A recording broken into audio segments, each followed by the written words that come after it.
Yes. So, like, you're kind of saying that as undergrads, I guess, we don't have to, like, put ourselves in this stress goal mentality. Like, we don't have to see it as, well, we have to be stressed out so that we can get good grades or get a high GPA or whatever. You're saying, like, we can still get good grades but not be as stressed out.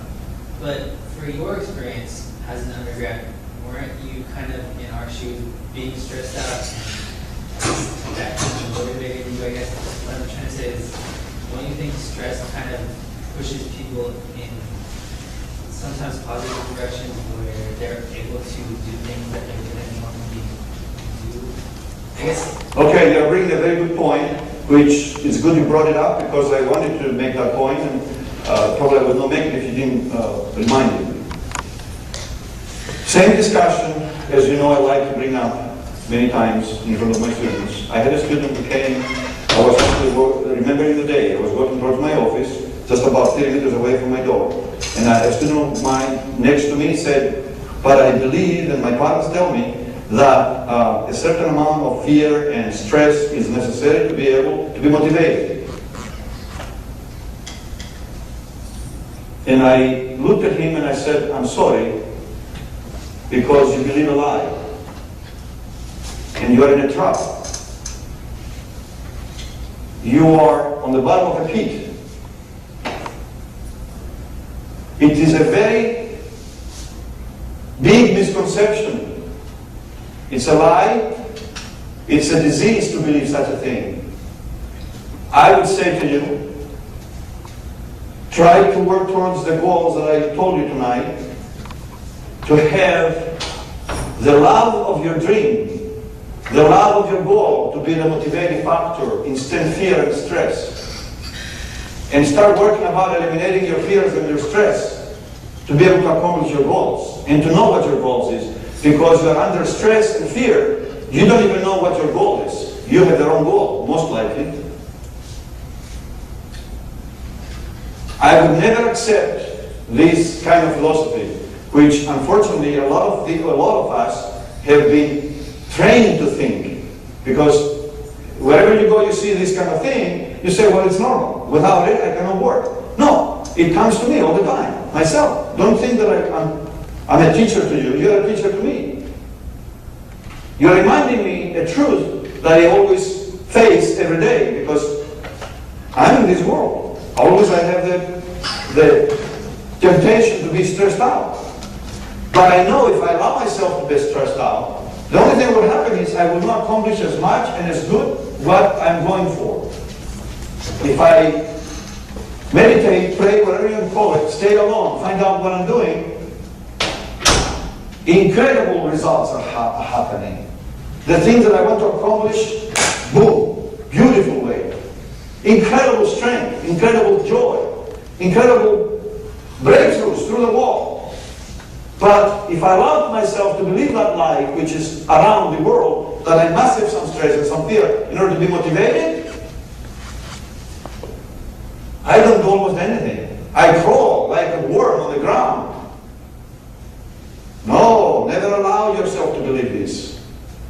Never allow yourself to believe this. I can speak for this for sure. Do not allow yourself to believe this lie. Let the motivating factor to motivate you, to activate you, to lead you as a driving force toward your goal, the love of your dream, the love of not just the dream, but also the process. Say, how many things I'm going to discover, how many things I'm going to see, how many interesting people I'm going to notice all these years in college or after, how many beautiful things I will see in my eyes, I will hear. This is more important than the goal. If you love the trip, you will have a beautiful goal. If you look at the goal and you ignore the trip and you don't want to think about the trip and enjoy the trip, you will never reach the goal. And to have that motivation to reach the goal or to walk the trip, don't let anybody convince you that you must have stress and fear in order to be able to be motivated. The motivation should be the love of what you want to do, or trying to find what you want to do. Love this. Love what you want to do. Love the effort that you will make to be able to find what you will do. That kind of love should be your motivation, not the fear and the stress. I gave up jobs, permanent jobs, 2 of them, to do what I love. I never thought of writing books. They came and told me, do you want to make your notes a book? I said, well, I don't have the means to do it. Well, we will do it for you. So, this quarter, 2 books are coming up on the bookstore here. Chemistry Reader 2A, Chemistry Reader 2B. Beautiful. I think my students will love them. Because I wrote them with love. Thinking about not just making money, I thought about making their life easier. Save time, read it one time, and that's it, no questions. They understand it. They already know it's happening. And I know they will love them. Why? Because I didn't write them to become rich. I wrote them out of my love towards them. Out of the love of the science. I love these things that I understood, trying to understand them all these years. What in the world does this mean? I really don't understand it. I'm reading it, I'm teaching it for so many years, I don't understand it. Until at the end, I start comprehending things that I couldn't comprehend for so many years. I says, what's beautiful? Look at this. Wow, things are falling into place. This is incredible. And I start seeing the beauty in science. Then I said, wow, I got to tell my students about it. I got to write in a way that I will understand it too. So out of love, if you do something out of love, not only you will be content, but you will even be comfortable financially. People will look after you to give you a job. You will not be going to knock the doors and say, please give me a job. They will go for you and say, will you please work for me? Why? Because you will be an expert. Because you will be great in your work. You will produce beautiful things. Whatever it is. The last lecture, a professor at Cornell, where was it? Anyway, you can find it. I can't even remember his name. The last lecture, he was in the Carnegie University. He died from cancer about a year ago. He knew he had cancer, he gave a few lectures. One is called The Last Lecture. The Last Lecture. You can go on YouTube, you can listen to it. I'm going to send to my students actually one of these days. An incredible man, died from cancer, and he was inspiring millions of people. The month that he was dying from cancer, he had it right. He really knew how to live a life. Left a history, a hero. When his sister says to her children, now my brother bought this new car, be careful. On the top of her shoulder, he has a Coca-Cola and she's spreading on the back seat like this. Says to her sister, people are more important than things. He says, I don't want the kids to feel bad if they do an accident. New car, Coca-Cola on the back seat. When his sister told her kids, don't do this. You get to listen to that lecture. The last lecture. Does anybody know about this professor? I'll send it to you.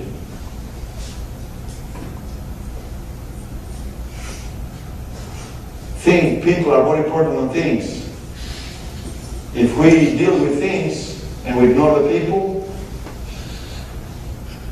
Another thing that I want to point out before we finish is the greatest discovery in this world is to discover that we are one.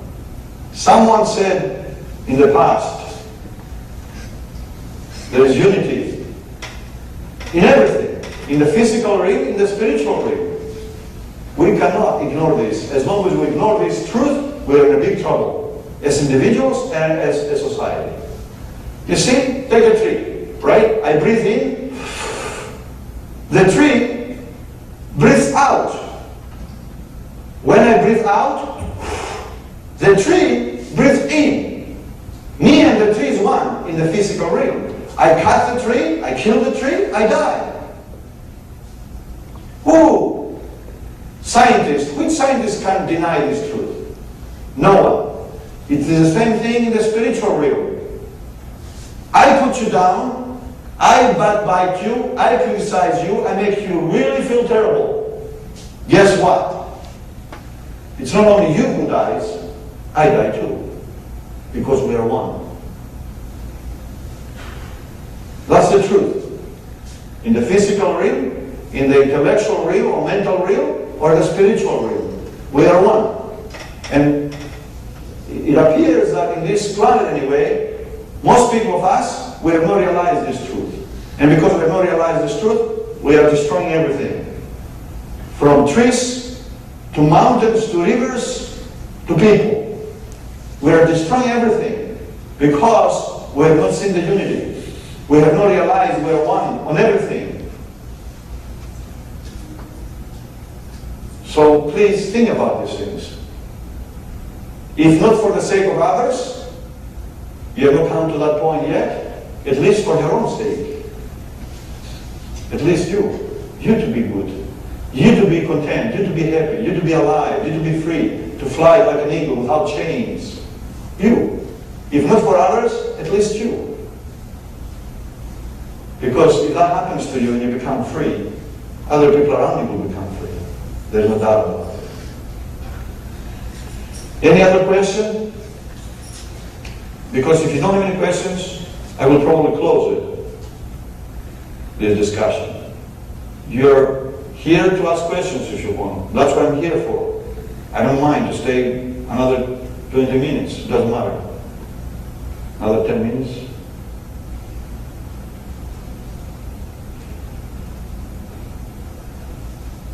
Thank you for bringing that up, because that comes up many times to a lot of people, and of course, as I said, to me every day. Sure. And every time I sit on my desk, making 2 finals this week, working on these 2 finals and finalizing the 2A reader. Today it was finished. 2A to B, done. They will send it to the bookstore in about 2 weeks. They will be there. Done. Spent thousands of hours. I actually got problems with my feet. I cannot walk. Because usually I work with my garden and walk, and now for 6 months I'm sitting every day doing these 2 books. I just got really sick.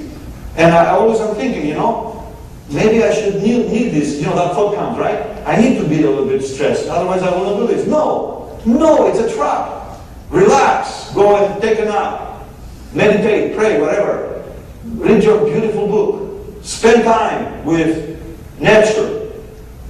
And the things that I thought I had to do, it would take 10 hours, now it takes, only 2 hours. Because otherwise it would take me 10 or 15 hours.